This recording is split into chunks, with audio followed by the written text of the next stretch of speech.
وَمِنَ النَّاسِ مَن يَشْرِي نَفْسَهُ ابْتِغَاءَ مَرْضَاتِ اللہ، لوگوں میں سے بعض ایسے ہیں جنہوں نے اپنے آپ کو بیچ ڈالا ہے تلاش میں اللہ کی رضاؤں کی، بس اللہ راضی ہو، جان بھی قربان، مال بھی قربان، جو ہر چیز قربان، یہ وہ درجہ ہے۔ پھر اللہ تعالیٰ ان کے لیے کہہ رہا ہے کہ واللہ رؤوف بالعباد، اللہ تعالیٰ ایسے بندوں پر بڑا شفیق اور مہربان ہے۔ تو یہ ایک اعلیٰ درجہ ہے ایمان کا کہ آپ اپنے عمل سے کہیں کہ میرا تو حضور سب کچھ آپ کا ہے۔ اللہ اکبر، اللہ اکبر، اللہ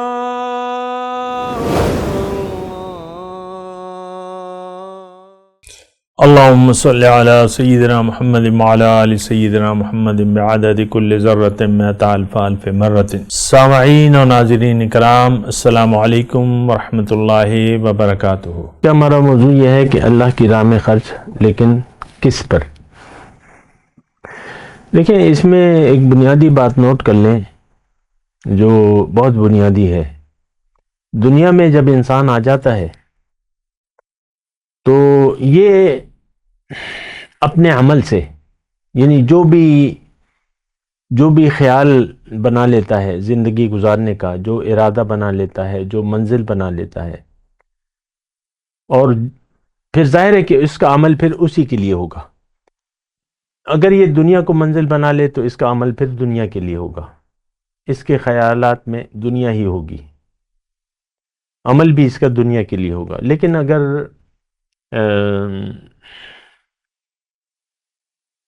اس کا خیال پھر بدل گیا اور اس نے اپنے آپ کو پہچان لیا، اپنی منزل کو پہچان لیا، تو پھر یہ زندگی اللہ کے لیے گزارے گا، اللہ کی وجہ سے گزارے گا۔ اور اس میں جو بات میں کہنا چاہ رہا ہوں وہ یہ ہے کہ دنیا میں آ کے دو رویے ہیں، ایک اپنے آپ کو آپ خرچ کریں گے اور اپنے ظاہر کے لیے زندگی گزاریں گے، ایک یہ ہے کہ اللہ کو راضی کرنے کے لیے آپ زندگی گزاریں گے، اللہ کی رضا کے مطابق زندگی گزاریں گے، اللہ کی خوشنودی کے لیے ہر کام میں آپ کی پیش نظر اللہ کی خوشنودی ہوگی، خواہ کہ وہ دنیا ہی کا کام کیوں نہ ہو۔ یعنی حرام ذرائع آپ نہیں استعمال کر رہے، جھوٹ نہیں بول رہے، کسی کو دھوکہ نہیں دے رہے، جائز تجارت کر رہے ہیں، ملاوٹ نہیں کر رہے، یہ نہیں کر رہے، یہ تو طریقے ہیں۔ من غش فلیس منا، جس نے دھوکہ دیا وہ ہم میں سے نہیں ہے۔ تو میں یہ بات کہنا چاہ رہا ہوں، اس کو ذرا نوٹ کریں۔ دنیا میں آ کے یا تو آپ اپنی مرضی اور اپنے کو خوش کرنے کے لیے، اب اپنے آپ کو خوش کرنے کے لیے پھر آپ کو اوروں کو بھی خوش کرنا ہوگا، اوروں کو بھی خوش کرنا ہوگا۔ گاہک کو راضی کریں گے تو تب وہ آپ پیسے دے گا، گھر میں بچوں کو راضی کریں گے تو پھر وہ آپ سے خوش ہوں گے۔ تو یہ دراصل یا تو زندگی آپ اللہ کی مرضی کے خلاف گزاریں گے یا اللہ کی مرضی کے عین مطابق گزاریں گے اور اللہ کے لیے گزاریں گے۔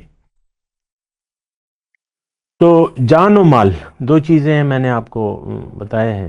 جان و مال اللہ کی راہ میں، وہ آیت کا ترجمہ ہے تجاہدون فی سبیل اللہ باموالکم وانفسکم، اللہ کی راہ میں محنت اپنے مال اور جان سے۔ تو مال اور جان اگر اللہ کی خوشنودی کے لیے اس کو آپ صرف کریں گے، پھر اس کی تفصیلات ہیں۔ تو اللہ اس وقت راضی ہوگا کہ آپ اللہ کی راہ میں یہ مال و جان کو لٹائیں، مال و جان کو خرچ کریں۔ جیسے کہ ہمارے سامنے مثالیں موجود ہیں، صحابہ کرام نے جو ہجرت کی تو کاروبار کو چھوڑ دیا اپنے، بعض نے باپ کو چھوڑا، بعض نے اولاد کو چھوڑا، بعض نے بیوی کو چھوڑ دیا۔ حضور صلی اللہ علیہ وسلم کی بیٹیاں جو تھیں کافر کے پاس تھیں، مطلب وہ تو ان کے شوہر بس وہ رہ گئے، ان سے شوہر بھی رہ گئے، جو بھی تھا۔ تو دیکھیں، اللہ کی رضا اور اللہ کی خوشنودی کے لیے۔ اچھا، اس میں ایک آیت میں آپ کو اکثر پیش کرتا رہتا ہوں، وہ بھی ذرا قابل نوٹ ہے۔ سورہ بقرہ میں 4 گروہوں کا تذکرہ ہے اللہ تعالیٰ نے، کہ لوگوں کی 4 کیٹیگریاں تقسیم کی ہیں۔ ایک وہ جو دنیا کے طالب ہیں. من الناس من یقول ربنا آتنا فی الدنیا حسنہ، بس دنیا جو دینا ہے دنیا میں دے دے. ہم یہ کہتے نہیں ہیں، عمل سے ایسا کہہ رہے ہیں، بس ہمیں دنیا ہی چاہیے اور کچھ نہیں چاہیے.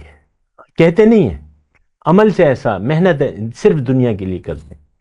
پھر دوسری کیٹیگری یہ ہے کہ وہ ربنا آتنا فی الدنیا حسنہ وفی الآخرۃ حسنہ، وہ ان کو امید ہوتی ہے اور وہ کہتے ہیں کہ اے اللہ تعالیٰ دنیا میں ہمیں اچھے اعمال کی توفیق دے تاکہ آخرت ہماری بہتر ہو جائے. پھر تیسری کیٹیگری منافقوں کی ہے، اور چوتھی ایک اعلیٰ درجے کی کیٹیگری یہ ہے جو کہ اس وقت میں کوٹ کرنا چاہ رہا ہوں، وَمِنَ النَّاسِ مَن يَشْرِي نَفْسَهُ ابْتِغَاءَ مَرْضَاتِ اللَّهِ. لوگوں میں سے بعض ایسے ہیں جنہوں نے اپنے آپ کو بیچ ڈالا ہے تلاش میں اللہ کی رضاؤں کی. بس اللہ راضی ہو، جان بھی قربان، مال بھی قربان، جو ہر چیز قربان، یہ وہ درجہ ہے. پھر اللہ تعالیٰ ان کے لیے کہہ رہا ہے کہ واللہ رؤوف بالعباد، اللہ تعالیٰ ایسے بندوں پر بڑا شفیق اور مہربان ہے. تو یہ ایک اعلیٰ درجہ ہے ایمان کا کہ آپ اپنے عمل سے کہیں کہ میرا تو حضور سب کچھ آپ کا ہے. یہ جو لوگ شیخ مثال کے طور پہ شیخ اور مرید کا جو رابطہ ہوتا ہے، تو اس میں مرید اپنا سب کچھ شیخ کا سمجھتا ہے تو اللہ کا، پھر یہ حوالے کرنا ہے. بیعت کا مطلب کیا ہے کہ بھئی میں اپنا سب کچھ اللہ کے ہاتھ پہ بیچتا ہوں. اللہ خریدار ہے تو ایک انسان کو آپ چن لیتے ہیں کہ بھئی اس کے ذریعے میں سودا کرتا ہوں اللہ تعالیٰ سے. پھر اس جو مرشد کامل ہے اس کو آپ نے حوالے کرنا ہوتا ہے، ہینڈ اوور کرنا ہے اصل میں اللہ کو. لیکن پھر رسول کا واسطہ اللہ تعالیٰ نے بنا دیا ہے کہ تم سب کچھ اس کو دے دو، محبت بھی اس کو کرو، جان اور مال اس پر قربان کر دو تو یہ مجھے پہنچ جائے گا. اور رسول کے ہاتھ پہ بیعت کر لو. پھر قرآن میں ہے کہ جو لوگ اللہ سے بیعت کرتے ہیں وہ آپ سے نہیں کرتے ہیں رسول، وہ اللہ سے بیعت کرتے ہیں، اللہ کا ہاتھ ہے ان کے ہاتھ کے اوپر. تو بیعت ہوتی ہے اللہ سے. پھر آپ نے اللہ کے ساتھ جو کرنا ہے وہ پھر رسول کے ساتھ کرنا ہے، اس کے حوالے کرنا ہے اپنے آپ کو. حوالے تو اللہ کے کرنا ہے، اللہ خریدار ہے، لیکن اب ذریعہ کیا ہے؟ وہ رسول ہے. تو رسول پہ پھر اب رسول کا تو ایک مشن ہوتا ہے، هو الذی ارسل رسولہ بالہدی ودین الحق لیظہرہ علی الدین کلہ. اللہ فرما رہا ہے میں نے رسول کو اس لیے بھجوایا ہے ہدایت اور دین حق دے کے تاکہ دیگر ادیان پر اس کو غالب کر دے. تو رسول کا تو ایک مشن ہوتا ہے، اس کے مشن میں مدد، یہ اللہ کی مدد ہے. تو اب یہ طریقہ اللہ تعالیٰ نے بنا دیا ہے کہ تم اگر میری مدد کرو گے میں تمہاری مدد کروں گا. ان تنصر اللہ ینصرکم. رسول کے مشن میں مدد یہ مطالبہ ہے اللہ کا، وَتُعَزِّرُوهُ وَتُوَقِّرُوهُ، اس کی مدد کرو اور اس کی تعظیم کرو، اس کو کچھ سمجھو. عام انسان نہیں ہے وہ رسول، عام انسان نہیں ہے، وہ اللہ کے رسول ہیں. تو آپ اس کے مشن میں اس کی مدد کرو، مال کو بھی کھپاؤ اور جان کو بھی کھپاؤ. تو اس کے ذریعے جو ہے وہ پھر یعنی یہ اصل میں تو دیکھیں اس میں بات پھر تفصیلی آ جاتی ہیں. یہ اللہ کی مدد کرنا ہے ہم نے. کونوا انصار اللہ، حکم ہے کہ اللہ کے مددگار بن جاؤ. اللہ چاہتا ہے کہ دنیا میں میرا حکم غالب ہو. اب جو لوگ اللہ کے دین کے غلبے کے لیے کام کر رہے ہیں آپ ان کے مددگار بن جائیں. جیسے کہ کونوا انصار اللہ ہے، اللہ کی آیت ہے، اللہ کے مددگار بن جاؤ. کما قال عیسی ابن مریم للحواریین من انصاری اللہ، جیسے کہ عیسیٰ علیہ السلام نے اپنے دوستوں سے کہا کہ کون اللہ کے راستے میں میرا مددگار ہے. قال الحواریون نحن انصار اللہ، حواریوں نے جو ان کے ساتھ تھے انہوں نے کہا ہم آپ کے ساتھی ہیں. نحن انصار اللہ، ہم اللہ کے مددگار ہیں، لیکن آپ کی مدد کریں گے، آپ اللہ کے رسول ہیں. آمنا بھی، تو یہ اللہ کی، دیکھیں اللہ کی مدد کیا ہے کہ آپ اللہ کے دین کے غلبے کے لیے کام کریں. اب رسول اور ان کے نائب، وہ تو جو ان کے نائب ہیں وہ تو انہی کا کام کریں گے.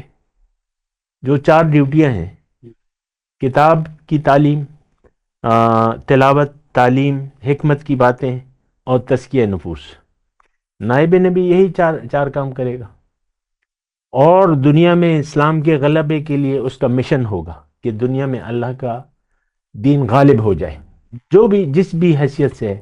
تو اب اس کی مدد اللہ کی مدد ہے، اور اس کی ہر طریقے سے مدد ہے. یہ نہیں، ہر طریقے سے مدد، مال اور جان کو اس میں. اصل میں دیکھیں، بات کرتا ہوں میں ایک وقفے کے. وآخر دعوانا الحمدللہ رب العالمین. مولاي صل وسلم دائما ابدا على حبيبك خير الخلق كلهم.